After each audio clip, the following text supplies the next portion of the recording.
Էլիզա Զախարյան, Տապան, Ֆարուկ Պապիկյան, երկրի առջևական մարտահրավերների ու ռիսկերի փոփոխության դեպքում արդյոք իրատեսություն ունի պլան B եւ որն է այդ պլան B։ Կա քննադատություն այս առումով, որ եթե ռիսկերն ու մարտահրավերները իշխանությունները գնահատել են այնպեսին, որ կայացրել են զինծառայության ժամկետի կրճատում, ապա իշխանությունները կտրված են իրականությունից, որովհետև ադրբեջանական բանակը շարունակում է սպառազինվել, ձեռք բերել հարձակողական բնույթի սպառազինություն եւ ավելացնում է անձնակազմը։ Շնորհակալություն, անկեղծ ասած չգիտեմ որտեղից է այն ինֆորմացիան, որ ինչ-որ մեկ անձնակազմ ավելացնում կամ ժամկետային զինծառայության կրճատումը չի նշանակում, որ մենք կրճատում ենք բանակը։ Ես խոսեցի, որ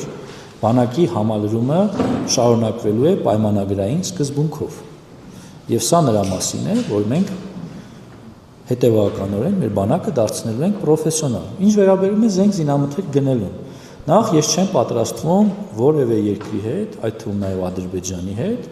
մրցավազքի մեջ մտնել, սա մեր կառավարության դիրքորոշումն է, բայց միևնույն ժամանակ դա չի նշանակում, որ Հայաստանի Հանրապետությունը դադարեցնելու է սպառազինության, ռազմական տեխնիկայի գնումը, բանակի արդիականացումը։ Դա այդպես չէ,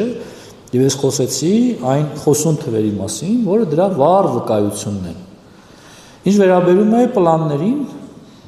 պլաններ A, B, G միշտ զինված ուժերը ունենում են,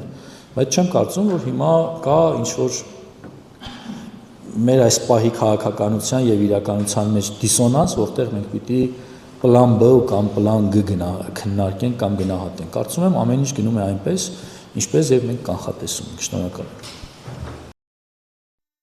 Հավանիր տեսանյութը եւ բաժանորդագրվիր նորությունները բաց չթողնելու համար։